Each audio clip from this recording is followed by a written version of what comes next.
Este es el diario de prisión de una joven martirizada en Cartago en el año 202 o 203 después de Cristo. El principio y el final están narrados por un editor/narrador, que el texto central contiene las palabras de la propia Perpetua. Lea más sobre la historia de Perpetua en nuestras entrevistas con expertos en el Nuevo Testamento.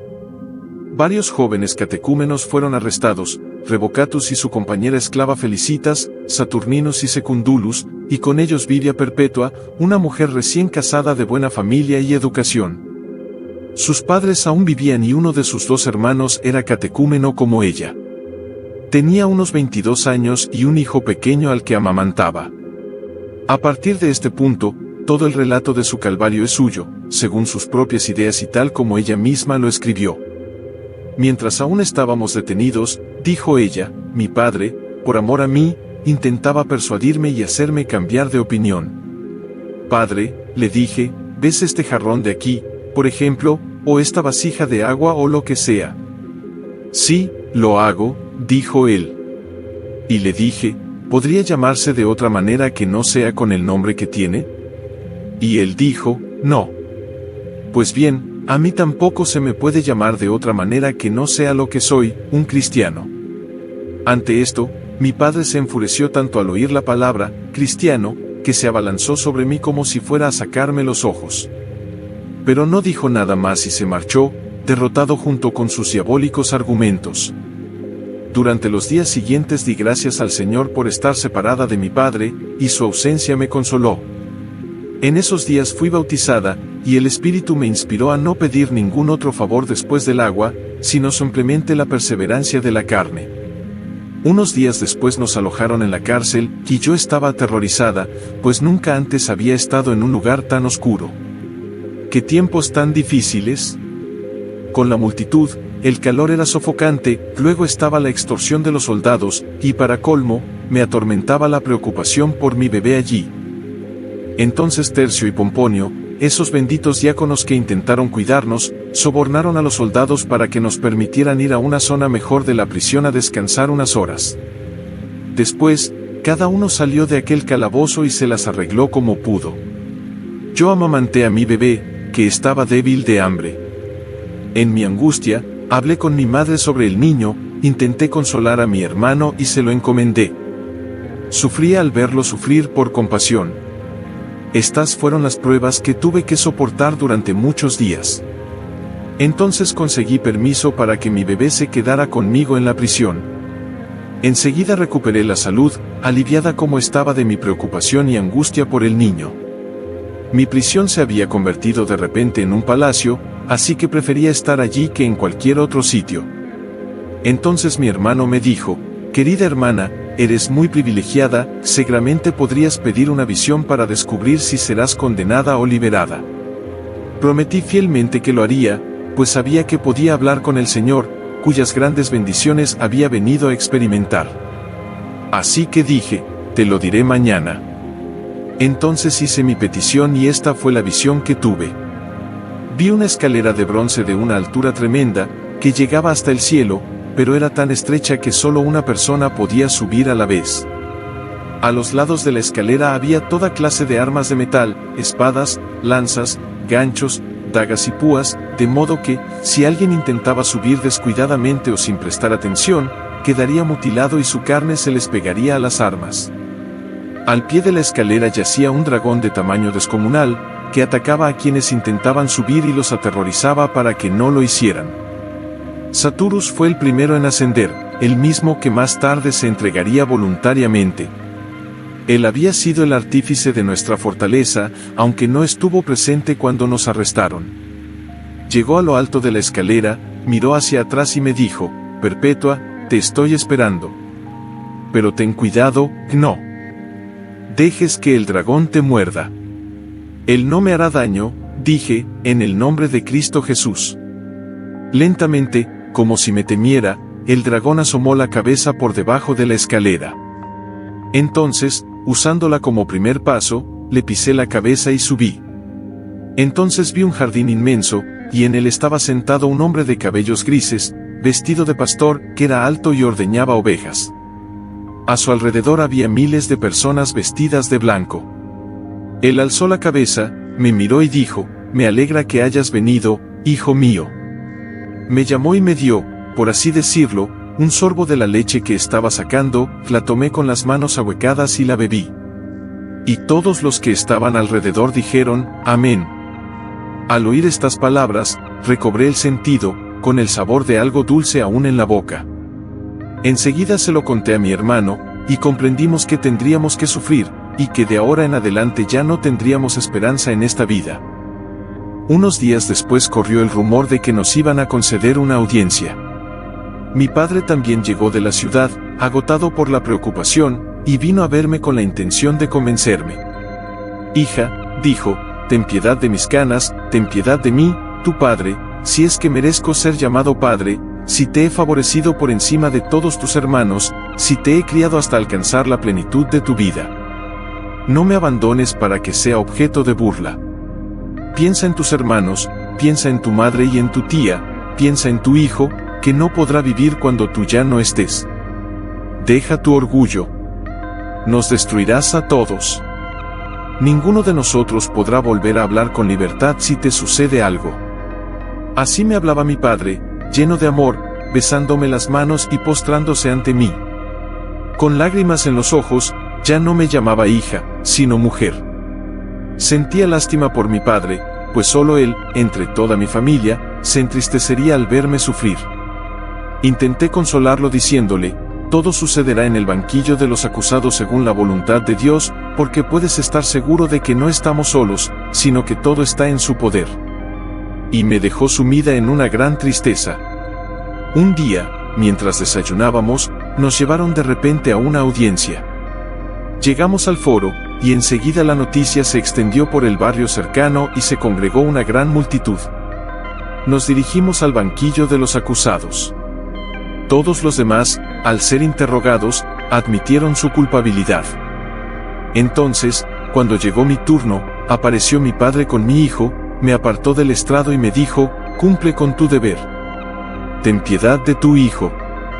Hilariano, el gobernador, que había recibido sus poderes judiciales como sucesor del difunto procónsul Minucio Timiniano, me dijo, ten piedad de la canosa cabeza de tu padre, ten piedad de tu hijo pequeño. Ofrece el sacrificio por el bienestar de los emperadores. No lo haré, repliqué.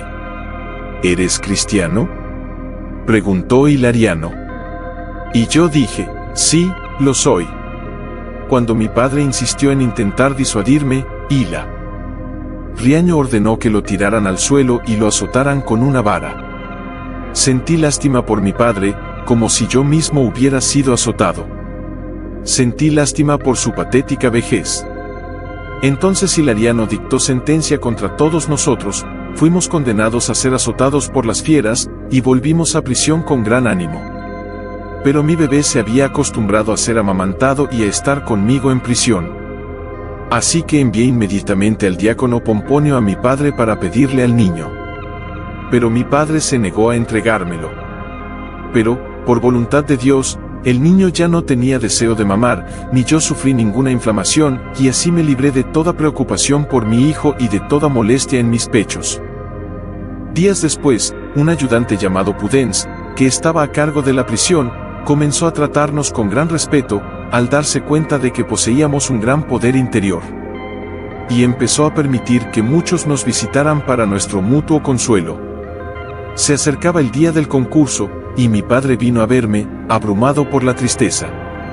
Empezó a arrancarse los pelos de la barba y los arrojó al suelo, luego se tiró al suelo y comenzó a maldecir su vejez y a proferir palabras que conmoverían a toda la creación. Sentí lástima por su desdichada vejez. El día antes de la batalla contra las bestias, tuve la siguiente visión. Pomponio, el diácono, llegó a las puertas de la prisión y comenzó a llamar con insistencia. Salí y le abrí. Vestía una túnica blanca sin cinturón y llevaba sandalias elaboradas.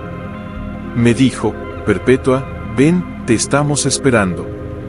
Entonces me tomó de la mano y comenzamos a caminar por un terreno accidentado y accidentado. Finalmente, llegamos al anfiteatro sin aliento, y me condujo al centro de la arena. Entonces me dijo, no temas. Estoy aquí, luchando contigo. Y luego se marchó. Observé a la enorme multitud que me miraba con asombro. Me sorprendió que no soltaran ninguna bestia contra mí, pues sabía que estaba condenado a morir a manos de ellas. Entonces salió a mi encuentro un egipcio de aspecto feroz, junto con sus padrinos, para luchar conmigo.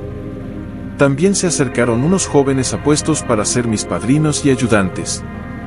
Me despojaron de mi ropa y, de repente, me convertí en hombre. Mis padrinos comenzaron a ungirme con aceite, como suelen hacer antes de una competición. Entonces vi al egipcio del otro lado revolcándose en el polvo. Luego apareció un hombre de estatura imponente, que sobresalía por encima del anfiteatro. Vestía una túnica púrpura sin cinturón con 2 franjas, una a cada lado, que le cruzaban el pecho. Calzaba unas sandalias maravillosamente hechas de oro y plata, y portaba una vara como la de un entrenador atlético y una rama verde con manzanas doradas. Y pidió silencio, diciendo, si este egipcio la vence, la matará a espada. Pero si ella lo vence a él, recibirá esta rama. Luego se retiró. Nos acercamos y comenzamos a lanzar puñetazos. Mi oponente intentó agarrarme los pies, pero seguí golpeándolo en la cara con los talones. Luego me elevé en el aire y comencé a golpearlo sin tocar el suelo. Entonces, cuando noté una pausa, junté mis manos, entrelazando los dedos de una con los de la otra, y así logré sujetar su cabeza. Cayó de bruces y le pisé la cabeza. La multitud comenzó a gritar y mis ayudantes empezaron a cantar salmos. Entonces me acerqué al entrenador y tomé la rama. Él me besó y me dijo, la paz sea contigo, hija mía. Comencé a caminar triunfante hacia la puerta de la vida. Entonces desperté. Comprendí que no lucharía contra animales salvajes, sino contra el diablo, pero sabía que obtendría la victoria. Eso fue todo lo que hice hasta la víspera del concurso. Sobre lo que sucedió durante el concurso, que lo escriba quien quiera. Aquí Saturnus relata una visión que tuvo de Perpetua y de él mismo, después de ser asesinados, siendo llevados por 4 ángeles al cielo, donde se reunieron con otros mártires asesinados en la misma persecución. Aquí el editor / narrador comienza a relatar la historia. Tales fueron las extraordinarias visiones de estos mártires, Saturnus y Perpetua, escritas por ellos mismos. En cuanto a Secundulus, Dios lo llamó de este mundo antes que a los demás mientras aún estaba en prisión, por una gracia especial que le permitió no tener que enfrentarse a los animales. Sin embargo, su carne, si no su espíritu, conoció la espada. En cuanto a Felicitas, ella también gozó del favor del Señor de esta manera. Estaba embarazada cuando fue arrestada y se encontraba en su 8º mes. Al acercarse el día del martirio, se angustió mucho al pensar que su ejecución se pospondría debido a su embarazo, pues es ilegal ejecutar a una mujer embarazada. Así, podría tener que derramar su santa e inocente sangre junto con otros criminales comunes. Sus compañeros de martirio también se entristecieron, pues temían tener que dejar atrás a una compañera tan valiosa para que recorriera sola el mismo camino de esperanza. Y así, 2 días antes del juicio, elevaron una plegaria al Señor en un torrente de dolor compartido. E inmediatamente después de su plegaria, le sobrevinieron los dolores de parto. Sufrió mucho durante el parto debido a la dificultad natural de un alumbramiento de 8 meses. Por eso, uno de los ayudantes de los guardias de la prisión le dijo, «Ya sufres tanto ahora, ¿qué harás cuando te arrojen a las bestias? ¿No pensaste en ellas cuando te negaste a sacrificarte?»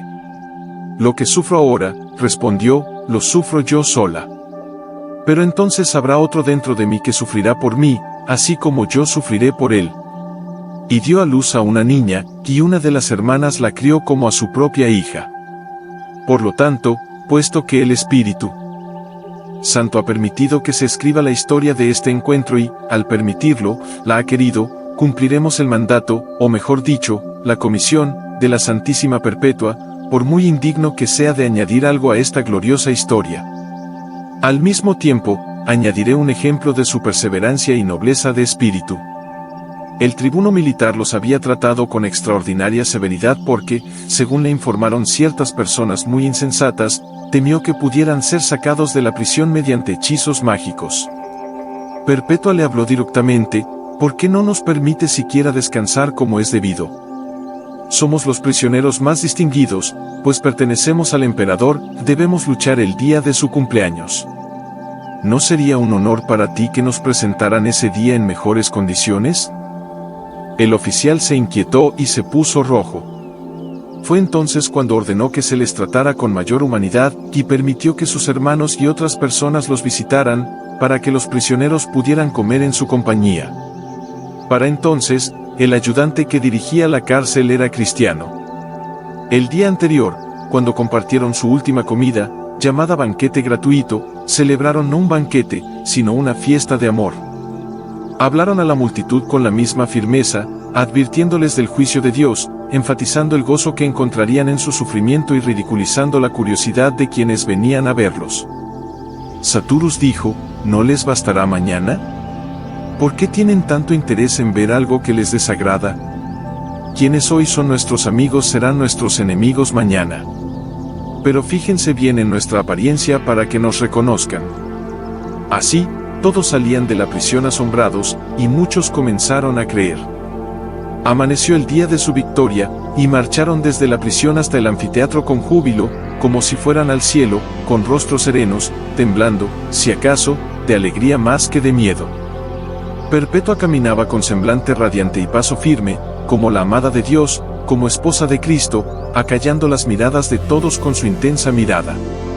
Con ellos también estaba Felicitas, contenta de haber dado a luz sin complicaciones para poder ahora luchar contra las bestias, pasando de un baño de sangre a otro, de partera a gladiadora, dispuesta a purificarse tras el parto en un segundo bautismo. Luego los condujeron hasta las puertas y obligaron a los hombres a vestir las túnicas de los sacerdotes de Saturno, y a las mujeres, los vestidos de las sacerdotisas de Ceres. Pero la noble Perpetua se resistió con vehemencia hasta el final. Llegamos a esta decisión por nuestra propia voluntad, para que nuestra libertad no fuera violada. Acordamos comprometer nuestras vidas con la condición de no hacer tal cosa. Ustedes estuvieron de acuerdo con nosotros en esto. Incluso la Esticia reconoció la justicia. El tribuno militar estuvo de acuerdo. Debían ser llevados a la arena tal como estaban. Perpetua comenzó entonces a cantar un salmo, ya estaba pisoteando la cabeza del egipcio. Revocatus, Saturninus y Saturus comenzaron a advertir a la multitud que observaba. Luego, cuando estuvieron a la vista de Hilarianus, con sus gestos y movimientos sugirieron: nos has condenado, pero Dios te condenará a ti, era lo que querían decir. Ante esto, la multitud se enfureció y exigió ser azotada ante una fila de gladiadores.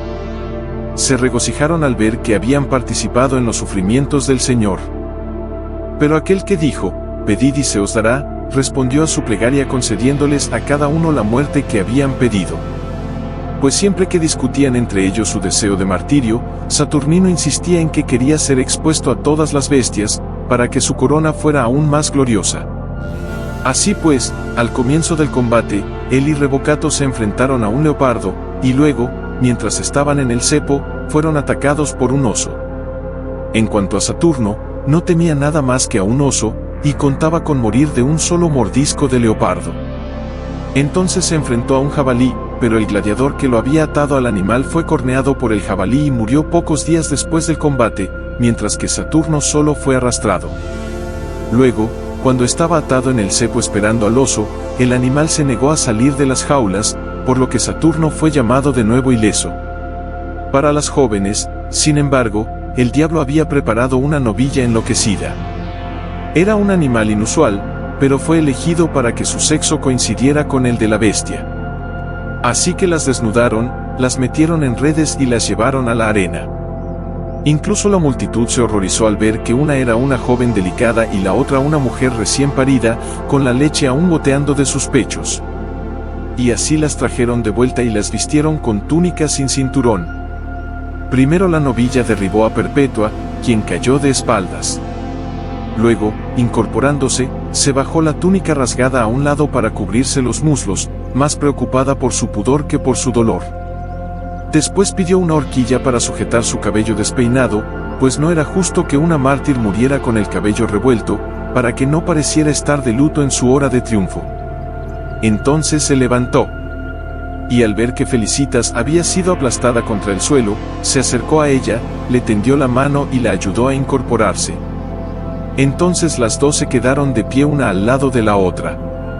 Pero la crueldad de la multitud ya se había aplacado, y así las hicieron regresar por la puerta de la vida. Allí, Perpetua fue sostenida por un hombre llamado Rústico, que en aquel entonces era catecúmeno y permanecía cerca de ella. Despertó de una especie de sueño, tan absorta había estado en éxtasis espiritual, y comenzó a mirar a su alrededor. Entonces, para asombro de todos, dijo: ¿Cuándo nos arrojarán a esa novilla o lo que sea? Cuando le dijeron que esto ya había sucedido, se negó a creerlo hasta que notó las marcas de su dura experiencia en su cuerpo y en su vestido. Entonces llamó a su hermano y habló con él junto con los catecúmenos, diciendo: deben mantenerse firmes en la fe y amarse los unos a los otros, y no dejarse abatir por lo que hemos vivido.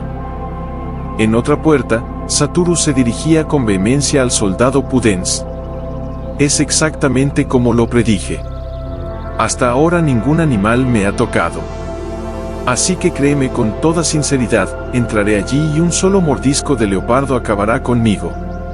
Y justo cuando la contienda estaba a punto de terminar, soltaron a un leopardo, y tras un solo mordisco, Saturnus quedó tan empapado de sangre que, al salir, la multitud rugió como testigo de su segundo bautismo: bien lavado. Bien lavado. Pues, en efecto, bien lavado estaba aquel que había sido bañado de esa manera. Entonces le dijo al soldado Pudens: adiós. Acuérdate de mí y recuerda la fe. Estas cosas no deben perturbarte, sino fortalecerte. Y con esto le pidió a Pudens un anillo de su dedo, y sumergiéndolo en su herida se lo devolvió como prenda y como testimonio de su derramamiento de sangre. Poco después, lo arrojaron inconsciente junto con los demás al lugar habitual para que le cortaran la garganta. Pero la multitud pidió que sacaran sus cuerpos a la intemperie para que sus ojos fueran testigos culpables de la espada que les atravesó la carne. Y así, los mártires se levantaron y fueron al lugar por su propia voluntad, como el pueblo quería, y besándose sellaron su martirio con el beso ritual de la paz. Los demás tomaron la espada en silencio y sin moverse, especialmente Saturnus, quien, al ser el primero en subir la escalera, fue el primero en morir. Porque una vez más estaba esperando a Perpetua. Perpetua, sin embargo, aún no había experimentado más dolor.